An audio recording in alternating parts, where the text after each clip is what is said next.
Good morning from Jakarta, Indonesia. Today I'm at Piktu, and boy, do you want to hear about this place.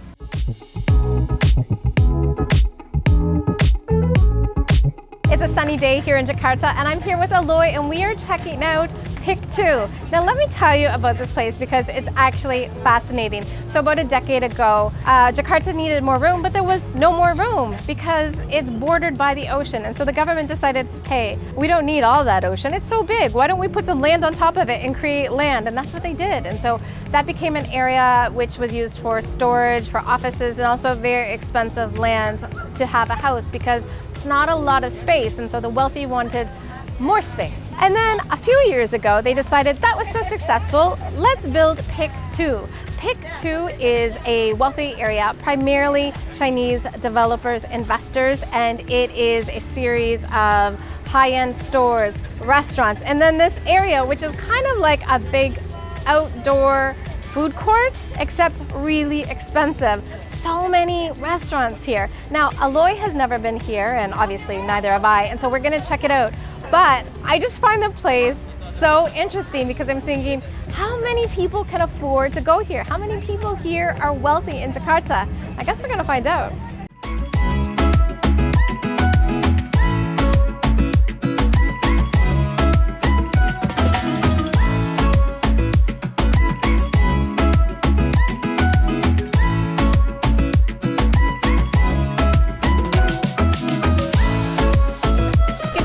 Like, these are not cheap places. Yeah. So it's really just for rich people. You know you're in a fancy place when the bathroom costs 2,000. First impressions of Pik. It's confusing. There are a lot of restaurants here. I don't know how the population can support all of these restaurants and businesses because they are high-end. They're beautiful. Some of the interiors here are stunning. But at the same time, I don't know. For me, to build an investment on land that used to be in the ocean seems very risky, especially since we're on the Ring of Fire. And Aloy told me last month there were 2 earthquakes in Jakarta, so I just don't know structurally how this works. But I guess, people who invested here, they know. But I just wonder, it's so interesting. There are a lot of stores, a lot of restaurants, not cheap prices. Indonesians love to eat out. They love to eat out. But I feel like this is for Indonesians who are rich and are too afraid to eat street food. So they come here to get that experience.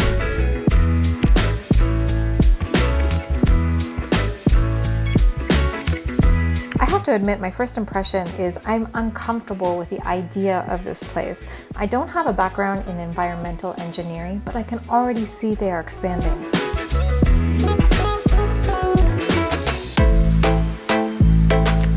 So we were just told that we couldn't fly the drone. Only Chinese developer owners are allowed to fly a drone here, even though it didn't come up on my DJI drone. If it's too close to an airport or government regulations, they'll tell you where you can't fly. But the funny thing is, this is the second time in 2 days where someone said to me I couldn't fly something. But it seemed like they kind of waited for me to get what I needed, and then when I was done, they said, okay, you can't do that. And I'm like, okay, no problem, I've already got what I want.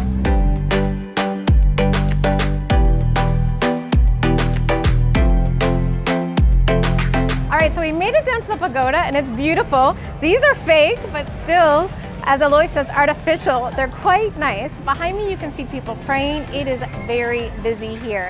Now, I can see immediate difference just in the architecture here. Very much Chinese music playing, and then you've got Chinese or at least Asian restaurants where up along the water, you've got a mix of everything from pizza to ice cream. So we're gonna check this out because I think this might be the best part. Din Tai Fung is the McDonald's of Asian food. It's everywhere. Yeah. I don't think we have it in Canada yet, but I've had it before. It's good. Yeah. It's expensive and good. Yeah. And it's always busy. Oh, look at all these little rabbits.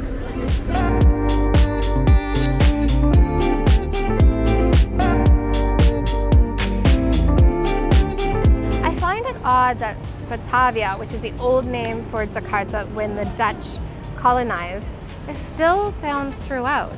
The Dutch colonized them for 350 years, oppressed them, killed them, enslaved them, and they still use the name of their oppressor.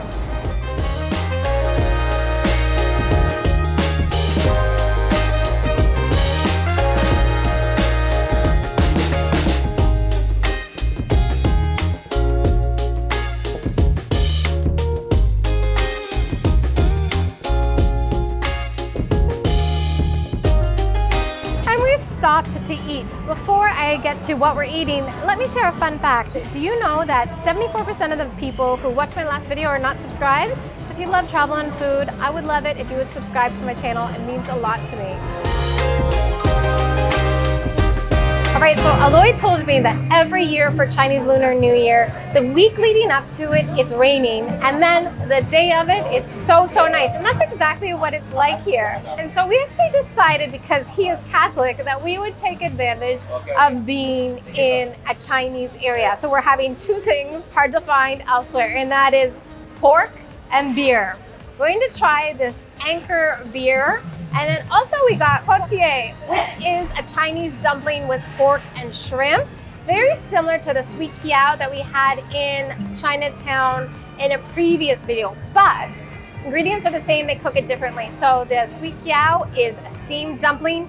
Here what they do is they actually steam it and then they fry it. Quite the show with all the fire. And then they serve it with a little bit of sambal that has, I think, fresh garlic in it. Is it spicy? Mix the sambal first. There's garlic in there. Fresh garlic. I could smell it. They added it at the last minute.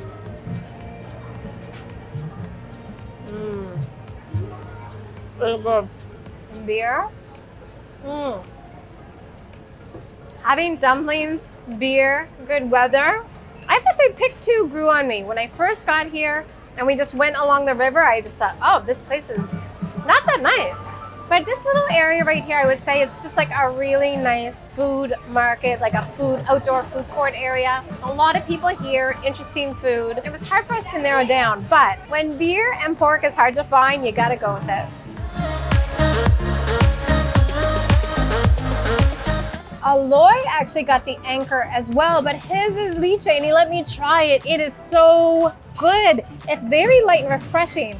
I feel kind of bad now that I just got a regular one, just a regular Pilsner. This one is good. When you come here, you should try it. They're both cold, so you can't go wrong. Cold beer. He had the same look on his face that I did, which was like, You just get this like relaxing, like, so good.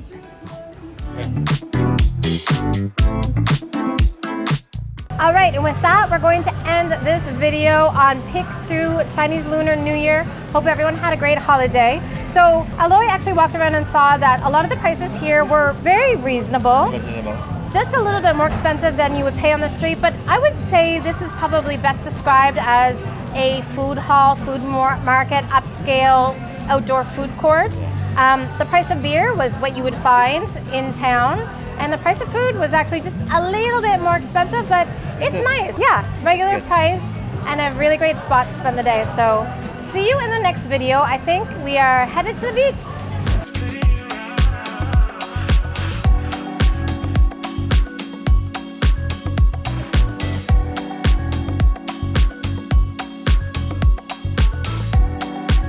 Join my Patreon community for more behind the scenes and exclusive content you won't find elsewhere. You can also find me on Instagram, and be sure to like this video and subscribe to my channel. All of these things make my day. Thank you so much for your support.